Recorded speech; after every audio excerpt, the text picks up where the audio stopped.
contraditório, né? E tem outra coisa, o André. Por que o André Luiz não fala em criança no mundo espiritual? Ele não fala em criança, ele esqueceu as crianças. Ué? Ele esqueceu, é interessante. Bom, tem várias coisas, né, que eu estou pontuando e que futuramente eu quero abordar, mas, por exemplo, tem uma coisa muito interessante no nosso lar, que é assim, todas as vezes que o André Luiz está falando da dor, do sofrimento e do mal, ele é muito rico. Ele cria muita história em cima daquilo e detalhes, assim, detalhes mínimos.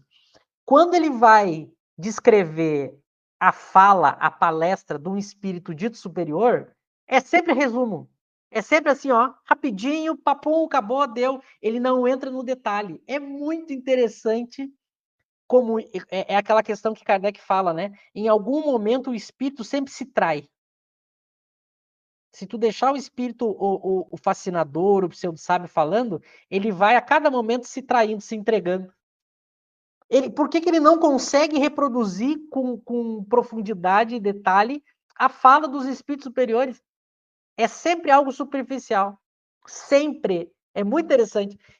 Todas as vezes que é algo do bem, ele passa assim rapidinho. Rapidinho.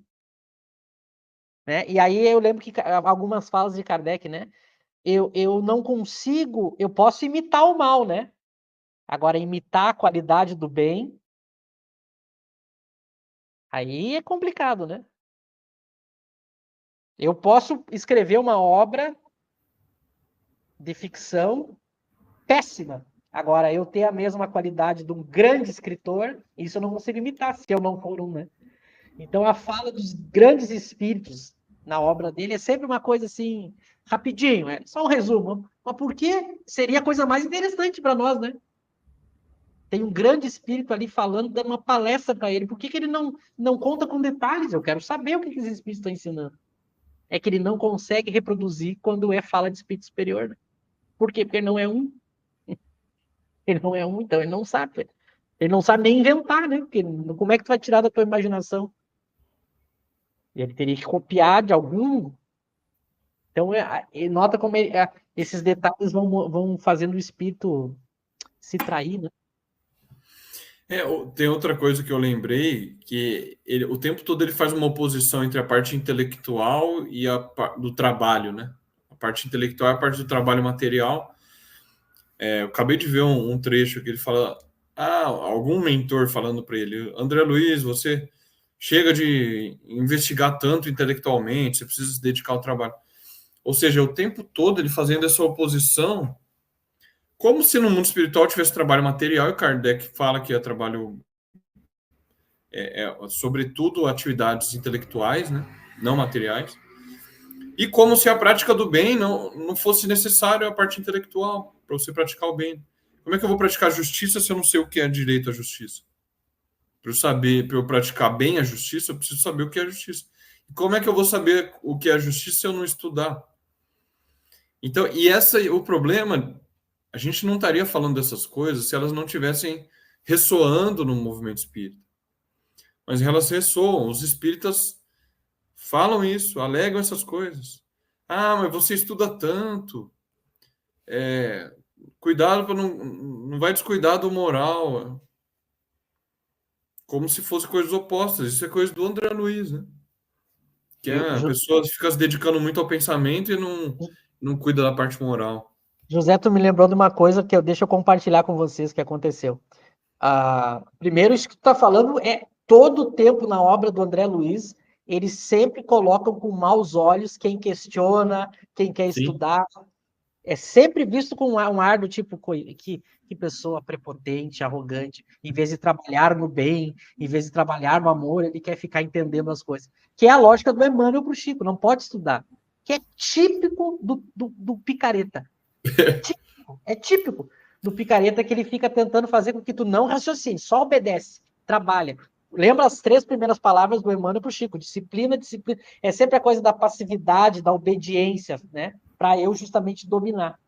Mas, e o movimento espírita pensa assim, né?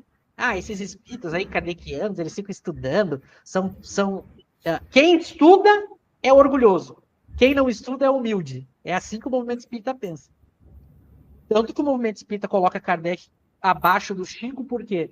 Porque Kardec era um intelectual que só escreveu livros. O Chico não, ele ajudou pessoas pobres, doentes. É assim que o movimento espírita pensa. E aí, o que eu queria compartilhar com vocês, das várias coisas que eu recebo em off, né, do pessoal criticando o meu projeto, que critica a obra do André Luiz, hoje, isso aconteceu hoje. Hoje de manhã eu recebi de um centro espírita, eu recebi no direct do Instagram, o centro espírita me mandou um vídeo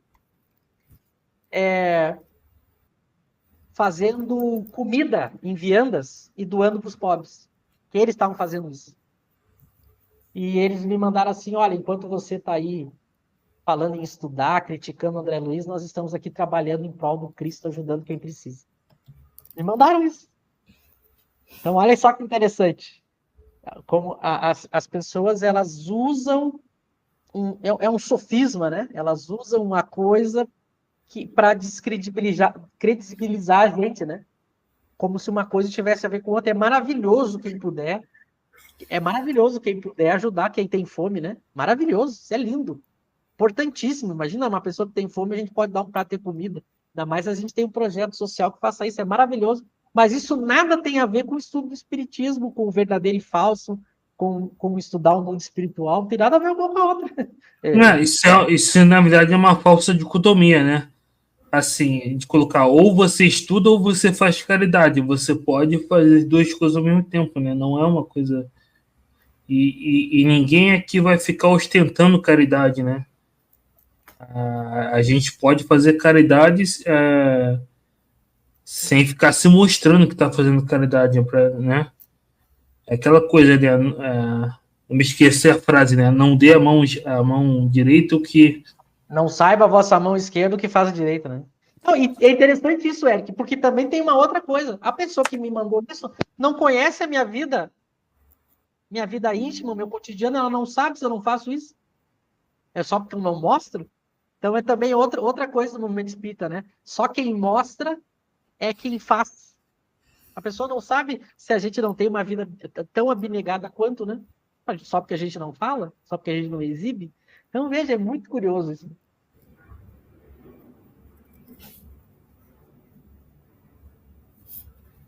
Deixa eu me despedir já, né? Depois eu passo para vocês. A gente já passou em quase 10 minutos. Quero agradecer ao Eric, ao José e todos os demais que participaram, que mandaram comentários, que mandaram questões. Voltem sempre, continuem assim, isso ajuda muito, né? A gente a tratar dessas questões. E que a gente tenha um bom resto de semana. Uma boa noite a todos. Também queria agradecer todo mundo que mandou os comentários, as perguntas. Quando a gente começa a analisar esses erros do André Luiz, não acaba mais, né?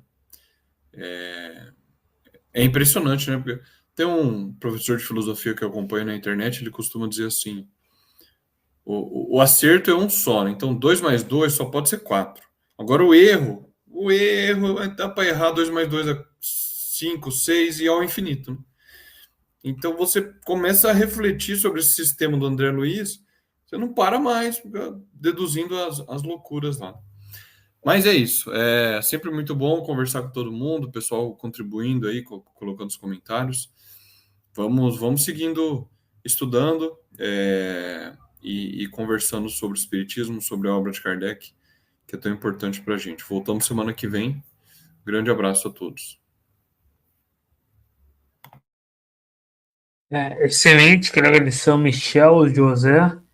Teve mais algumas perguntas aqui do Alex, né? Ele pergunta só que os espíritos não ficam só à nossa volta, eles podem mergulhar na imensidade do universo, né? Sim, eles podem se reunir em diferentes locais, né? Aqui entre nós, na atmosfera do planeta, enfim, em outros mundos eles podem ir.